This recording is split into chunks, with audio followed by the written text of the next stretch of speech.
दशलाक्षणी पर्व आया है, ये त्याग करने वाला पर्व है, ये संयम वाला पर्व है, ये दान वाला पर्व है, ये क्रोध को छोड़ने वाला पर्व है, अभिमान को छोड़ने वाला पर्व है, ब्रह्मचर्य का पालन करने वाला पर्व है। इस पर्व में छोड़ा जाता है, त्याग किया जाता है, संयम का पालन किया जाता है। तो 10 दिन एकासन किया तो हमारा पेट वश में हुआ, 10 दिन के लिए आपका मन वश में हुआ।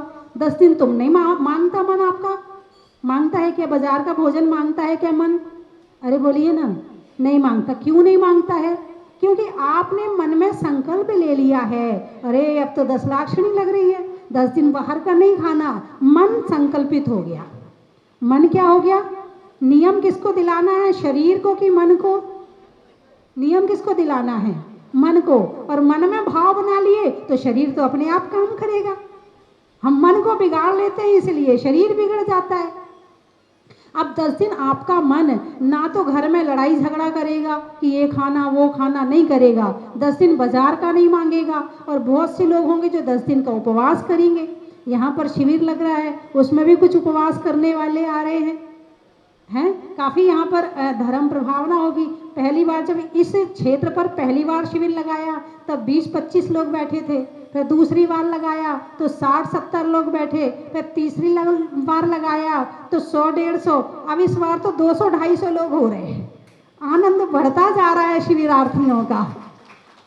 और यहाँ पर अब जो शिविर लगेगा, यहाँ पर जब ये भगवान आए थे तब यहाँ चबूतरा करीब 10 बाई 15 का था, फिर इसको बढ़ा करके 15 बाई 40 का कर दिया, फिर इसको दुगना कर दिया, फिर इसको दुगना कर दिया, अब इसको चौगुना कर दिया।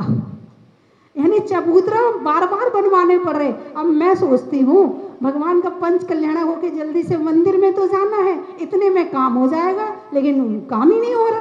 बढ़ाते जाओ, ये तो और बड़ा होता जा रहा है। जितना स्पेस मंदिर का है उतना स्पेस यहाँ चाहिए।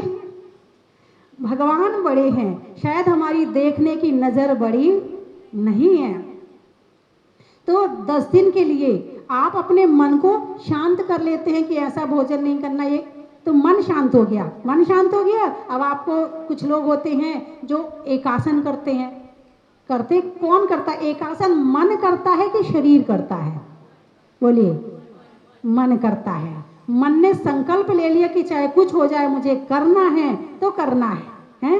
कुछ लोग हैं जो एक टाइम में काम चला लेते, शरीर उनका मजबूत होता है। कुछ लोग हैं जो शाम को भी लेके काम चला लेते हैं बस इससे ज़्यादा वाले तो मेरे ख्याल से जैनियों में होंगे नहीं। 2 टाइम से ज़्यादा वाले तो जैनी में 10 दिन में हो नहीं सकते हैं। और बच्चों में संस्कार होते हैं और उसके साथ में त्याग के संस्कार होते हैं। तो हमारे यहाँ त्याग, जो थोड़ा थोड़ा त्याग करे वो श्रावक, जो 10 दिन एक टाइम खाए वो श्रावक, जो हमेशा के लिए एक टाइम खाए वो साधु।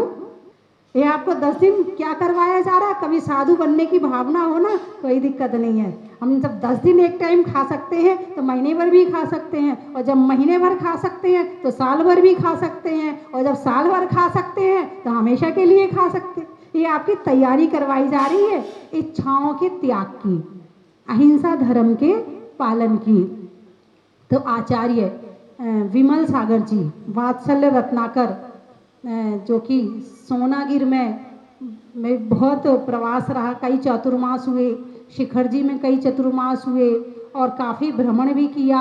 और उनका वात्सल्य इतना था, औरंगाबाद में भी हुआ है। अच्छा, तो उनका वात्सल्य इतना था कि जैसे चक्रवर्ती होता है, चक्रवर्ती जब चक्र प्रकट होता है तब वो चक्रवर्ती बनता है और उसका वैभव होता है 6 खंड का। लेकिन महाराज धर्म के चक्रवर्ती थे।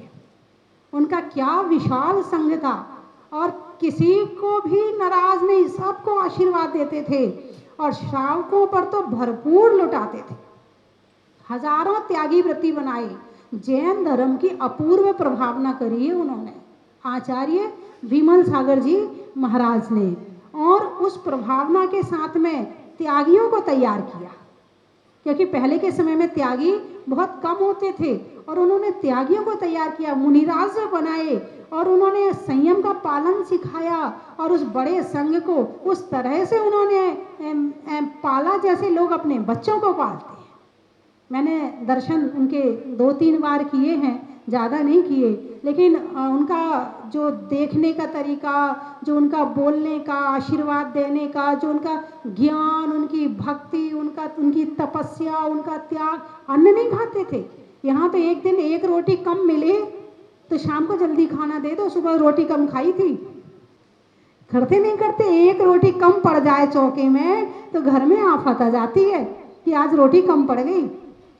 और वो तो अन्न ही नहीं खाते थे, 24 घंटे में एक बार लेते थे, उसमें भी अन्न नहीं खाते थे, उसमें भी अन्न नहीं खाने के बाद कितने उपवास कर लेते थे।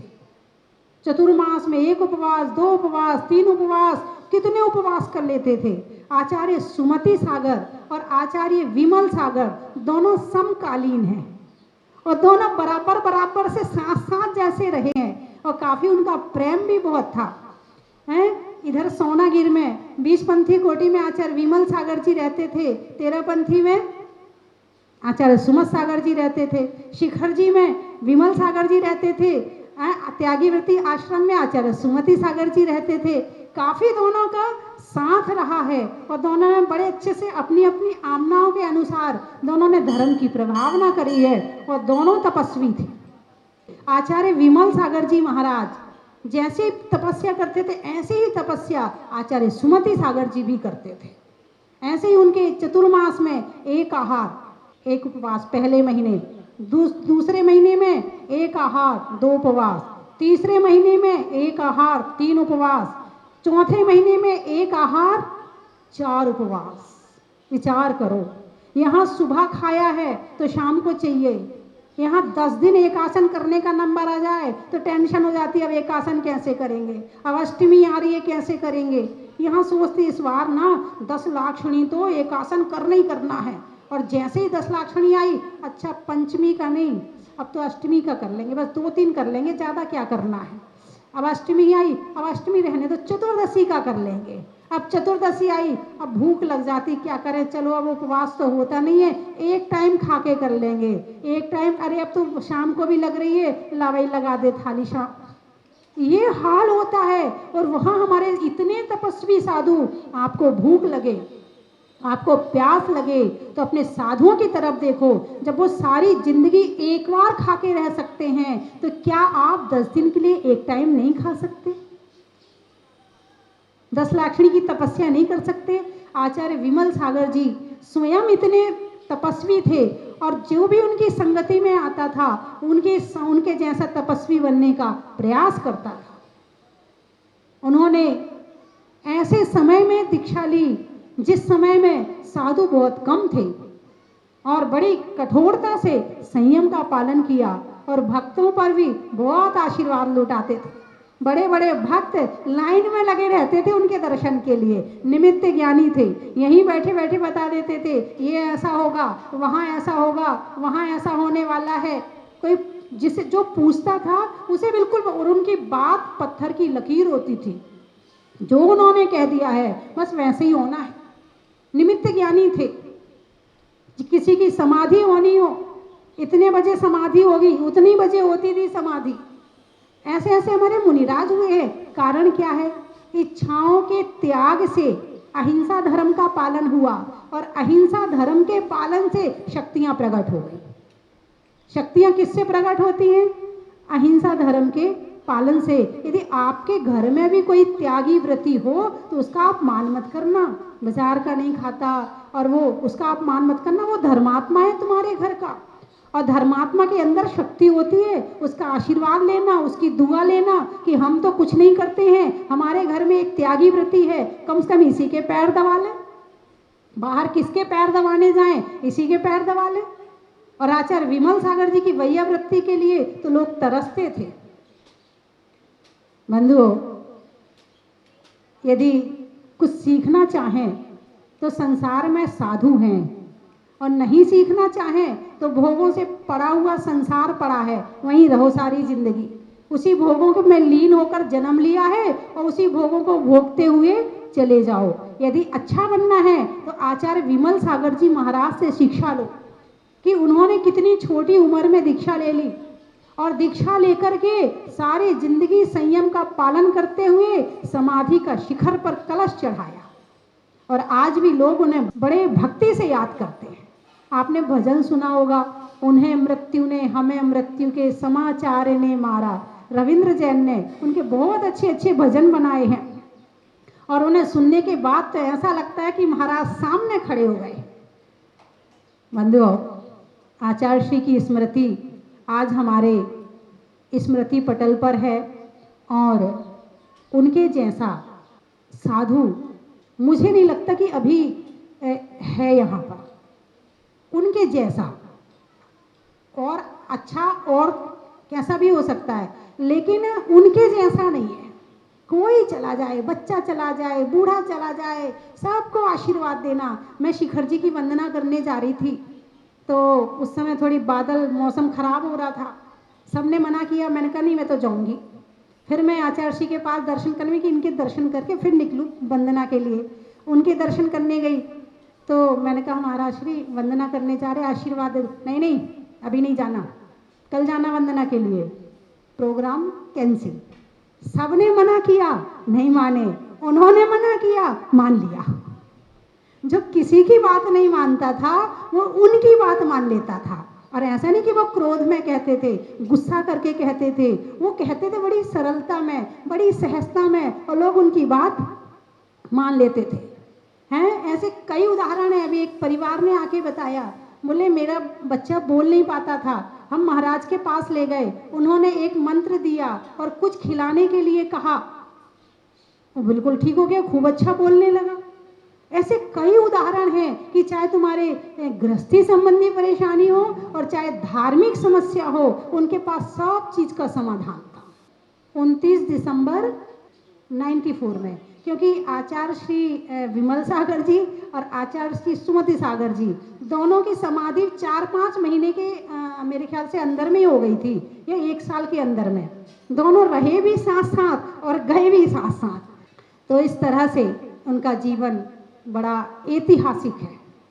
बहुत से लोग आते हैं केवल जिंदगी को ऐसे ही जी जाते हैं, जीवन पाया, खाया पिया, अपने लिए जिए, चले गए। कुछ लोग ऐसे होते हैं। कुछ ऐसे महापुरुष होते हैं जो स्वयं के लिए भी जीते हैं और संसार को बहुत कुछ दे जाते हैं। और तुम यदि दे के नहीं जा रहे हो संसार को, तो तुम्हारे जीवन की कोई सार्थकता नहीं है। और उनके जीवन से हम शिक्षा लें, प्रेम वात्सल्य की शिक्षा लें, हैं उनके त्याग की शिक्षा लें। रस नहीं लेते थे, पता नहीं कितने रसों का त्याग था।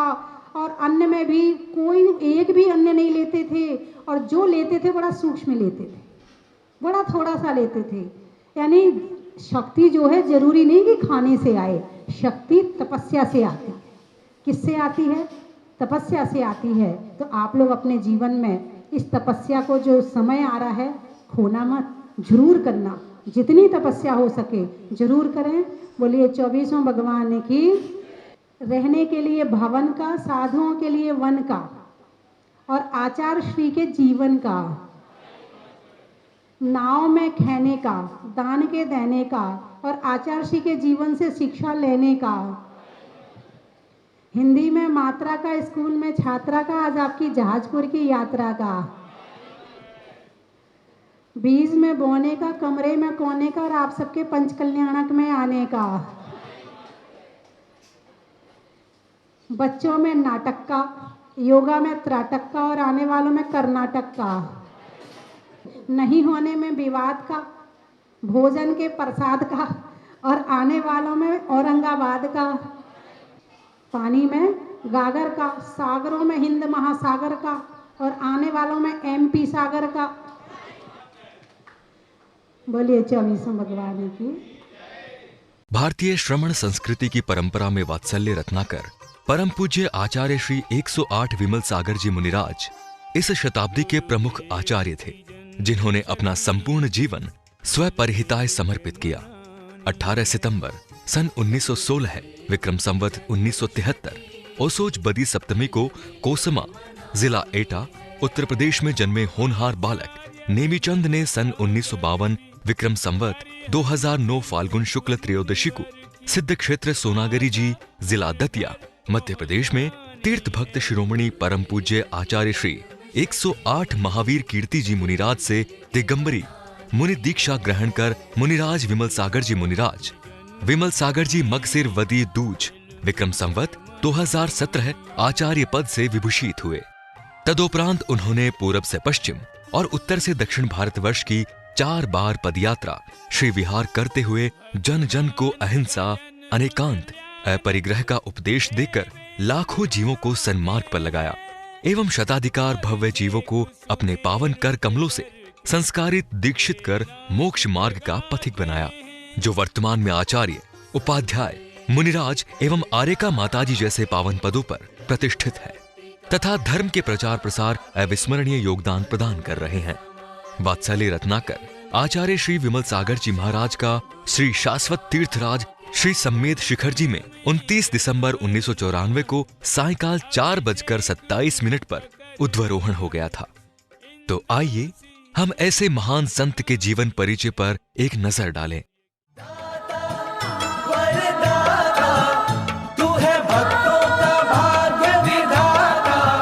जो विमल कहे कहता रहे वो विमल हो जाता, जो विमल कहे कहता रहे वो विमल हो जाता। अरे दाता हो बरदाता, तू है भक्तों का भाग्य विधाता।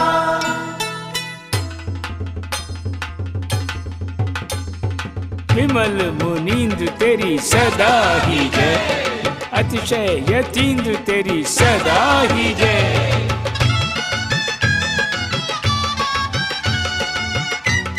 ऐसे युग प्रधान चारित्र चक्रवर्ती सन्मार्ग दिवाकर तपोवृद्ध ज्ञान वृद्ध शील वृद्ध करुणा मूर्ति वत्सल राज अतिशय योगी बाल ब्रह्मयति अद्वितीय संत आचार्य श्री 108 विमल सागर जी मुनिराज के चरण कमलों में अभ्यर्चना का अर्घ्य समर्पित है।